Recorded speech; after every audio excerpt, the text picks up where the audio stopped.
Bonjour mes frères et sœurs, j'espère que vous allez bien. On se retrouve pour une nouvelle vidéo. Ne faites pas un compte à ma tête ni à ma voix. Il est 23h30. J'étais en train d'écouter la parole de Jean sur YouTube et il y a quelque chose qui m'a frappée parce que 2 fois Jésus dit va et ne pêche plus.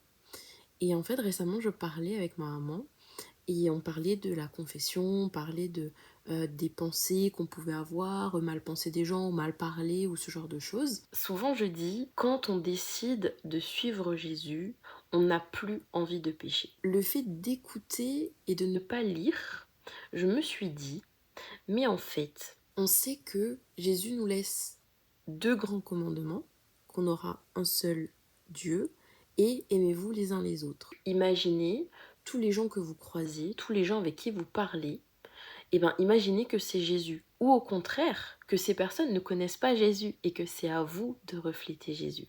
Et dans ce cas-là, je me dis, lorsque Jésus a parlé donc 2 fois en disant va et ne pêche plus, il parle la première fois de l'homme à la piscine de Bethsaïda où il est resté 38 ans 38 ans à cette piscine dans l'espoir de cette idée païenne que la piscine pouvait guérir. Il s'est dit je vais rester là mais il n'y a personne pour m'aider. Lorsque Jésus arrive, Jésus ne lui dit pas va dans la piscine, il ne lui dit pas je vais te guérir, il lui demande veux-tu être guéri? Et là, c'est un choix lorsque Jésus se présente à nous. Comme je le disais dans ma vidéo précédente, on est là pour semer la graine. Lorsque Jésus est là, il nous demande à nous, est-ce que nous voulons le suivre? Donc oui, nous voulons le suivre. Et c'est de cette foi-là, c'est de cette espérance-là que Jésus nous guérit. Et il lui dit, va et ne pêche plus. Parce que, dans cette situation-là, il lui dit, parce que il ne faut pas que quelque chose de pire t'arrive en fait. Si tu continues à pécher, quelque chose de pire peut arriver. Et il y a une autre parole qui dit que ta deuxième condition est pire que la première quand tu sais déjà que la première n'est pas bien, mais que tu apprends qu'elle n'est pas bien. La première, tu sais pas, tu apprends que c'est pas bien, mais tu recommences. Là, on est dans l'une des pires conditions en fait. La deuxième, c'est lorsque les pharisiens amènent la femme adultère et qui veulent le piéger et qui lui disent la loi de Moïse dit qu'il faut lapider cette femme. Qu'est-ce que toi tu dis? Donc Jésus lui dit ceux qui n'ont jamais péché lui jettent la première pierre. Et forcément nous sommes tous pécheurs, alors les hommes s'en vont un par un. Femme, où sont-ils? Où sont ces personnes qui voulaient te lapider? Donc il lui dit la même chose, va et ne pêche plus. Mon point arrive, vous inquiétez pas, va et ne pêche plus.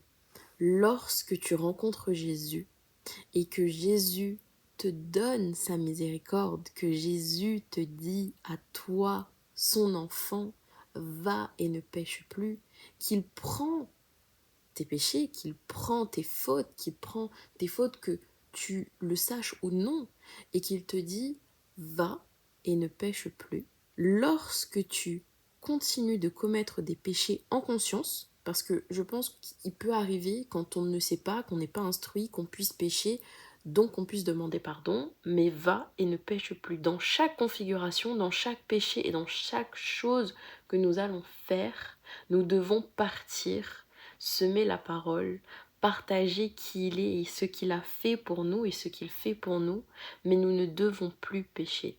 Et c'est à ce moment-là que je continue à dire que lorsqu'on aime Jésus, on n'a plus envie de pécher. Et comme je donnais l'exemple de tout à l'heure, imaginez, dans l'église catholique, les catholiques disent que les paroissiens doivent uniquement se confesser au prêtre. D'accord? C'est leur règle. Ce sont des traditions, ce ne sont pas des lois, ce sont des traditions qui font que les paroissiens vont uniquement se confesser au prêtre.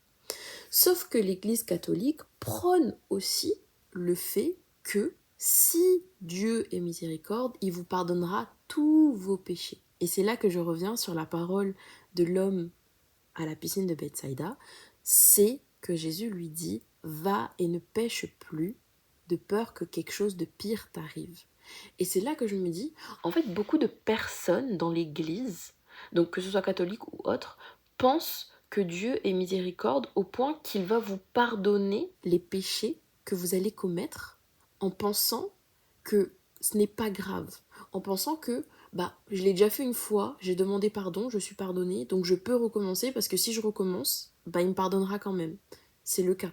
Dieu est miséricorde. Dieu est miséricordieux. Cependant, je pense que beaucoup oublient que nous allons passer au jour du jugement, que Jésus va nous juger, que nous allons tous, pour tout ce que nous avons fait, tout ce que nous avons dit, surtout pour les personnes, les prêtres, les personnes qui enseignent, les personnes qui disent, comme moi là maintenant, peut-être que ce que je vous dis est faux, et j'espère pas, parce que pour moi j'ai vraiment senti l'appel de l'Esprit Saint pour refaire une vidéo à 23h30, alors que ça fait plusieurs mois que j'ai pas fait de vidéo. Je me dis, en fait, il faut vous avertir, il faut dire que ne péchez plus. Prenez ces deux paroles, Jésus l'a dit 2 fois en soi, peut-être qu'il l'a dit d'autres fois, si j'en ai loupé, n'hésitez pas à me le dire en commentaire, mais voilà, de vraiment ne plus pécher après avoir rencontré Jésus, ne plus pécher après qu'il nous ait pardonné.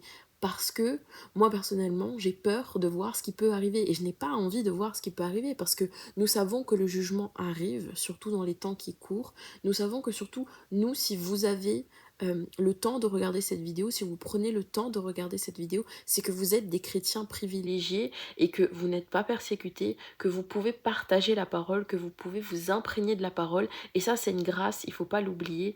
Donc, faisons en sorte de garder ce privilège que nous avons en tant que chrétiens qui ne sont pas persécutés, en tant que chrétiens qui avons la parole, de pouvoir donner toujours le meilleur, de toujours suivre les principes de Jésus, toujours suivre ses commandements et aimez-vous les uns les autres, mes amis. Ce n'est pas juste aimer au sens de ah oui mais lui je l'aime pas trop, mais en fait je lui parle pas. C'est vraiment imaginer que toutes ces personnes sont Jésus.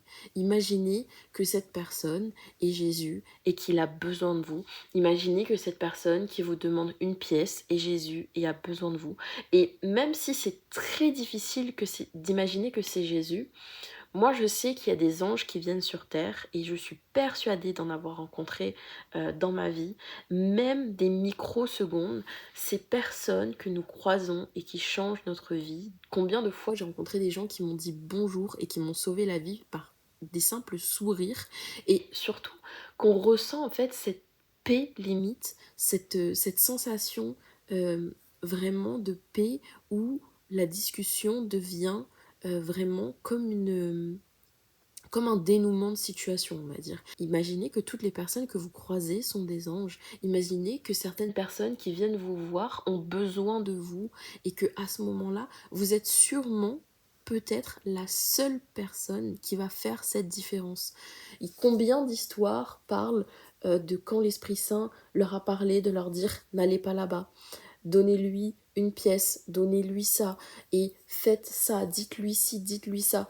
Et parfois, c'est ces paroles, c'est ces gestes, c'est ces moments de lucidité lorsque nous écoutons l'esprit, où nous réalisons vraiment que nous faisons la volonté de Dieu.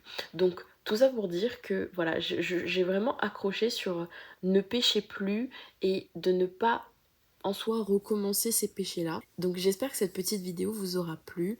J'ai essayé de vraiment aller de bout à bout, mais voilà, c'était simplement pour planter la graine et j'espère que vous allez faire vos recherches aussi.